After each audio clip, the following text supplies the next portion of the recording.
السلام علیکم ورحمۃ اللہ وبرکاتہ۔ فضائل اعمال کی تعلیم غور سے سنیں اور ہر ایک بات پر عمل کرنے کی کوشش کریں۔ حضرت ابو ذر رضی اللہ تعالی عنہ فرماتے ہیں کہ ایک مرتبہ نبی اکرم صلی اللہ علیہ وسلم سردی کے موسم میں باہر تشریف لائے۔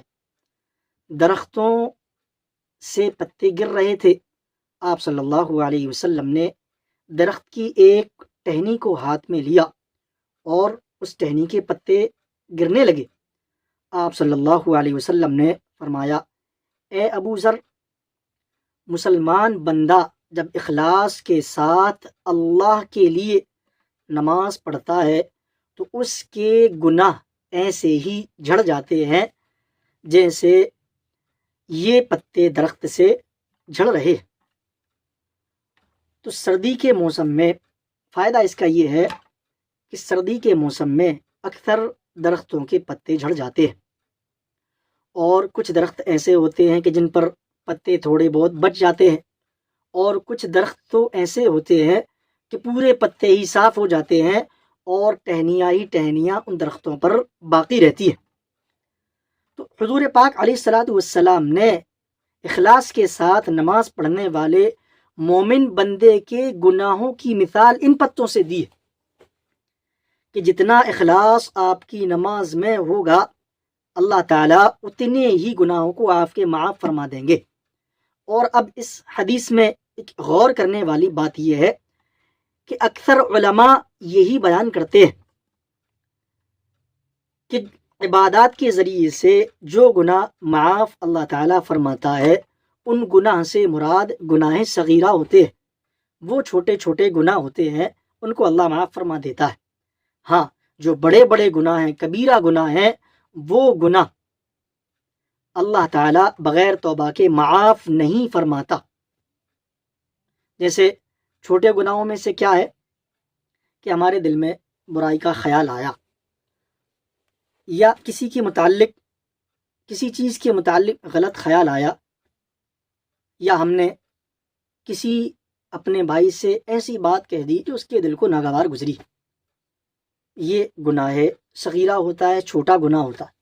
اور گناہ کبیرہ جیسے کسی نے گالی دی، چوری کی، زنا کیا، یا کسی پر تہمت لگائی، یا کوئی اور الزام لگایا، تو یہ کبیرہ گناہ کہلاتے ہیں۔ گناہ تو صغیرہ کبیرہ کی ایک بہت لمبی فہرست ہے، لیکن ہمہ وقت ہمیں اللہ سے گناہ صغیرہ سے بھی اور گناہ کبیرہ سے بھی توبہ استغفار کرتے رہنا چاہیے۔ بھائی ہم فکر کے ساتھ نماز تو پڑھیں گے ہی، اور ہم نے جب یہ بات سن لی ہے کہ نماز پڑھنے سے گناہ معاف ہو جاتے ہیں، تو کیوں نہ نماز کے بعد اللہ سے ہاتھ اٹھا کر گناہ کبیرہ سے بھی توبہ کر لے۔ تو صغیرہ تو اللہ نے معاف فرما دیے، اور کبیرہ گناہ ہم نے اللہ سے توبہ کر لی تو اللہ نے ان گناہوں کو بھی معاف فرما دیا۔ توبہ کرنے میں کبھی بھی دیر نہیں کرنا چاہیے۔ بھائی گناہ کرنے میں بھی تو آدمی دیر نہیں کرتا، فوراً گناہ کر لیتا ہے۔ دو آدمی آپس میں تھوڑی سی بات پر جھگڑ رہے تھے، فوراً ایک شخص نے دوسرے کو گالی دے دی، فوراً پتہ ہی نہیں چلتا، فوراً گناہ کر لیا۔ تو پھر توبہ کرنے میں دیری کیوں؟ ہم یہ تو کر ہی سکتے ہیں، کیونکہ یہ تو زبان کا کام ہے۔ تو اللہ سے آج ہی اپنے گناہوں سے معافی مانگیں، اور اللہ تعالیٰ تمام گناہوں کو معاف فرما دے گا، ایک بھی گناہ باقی نہیں رہے گا۔ ویڈیو اگر اچھا لگا ہو تو ویڈیو کو لائک کریں، اور چینل پر اگر نئے ہیں تو چینل کو سبسکرائب کریں، اور ویڈیو کو زیادہ سے زیادہ شیئر ضرور کریں۔ اور ہاں، روزانہ آپ کو اس چینل پر فضائل اعمال کی تعلیم کا ایک سبق ملا کرے گا۔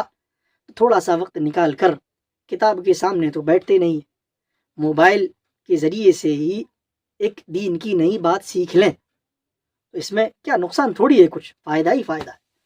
السلام علیکم ورحمۃ اللہ وبرکاتہ۔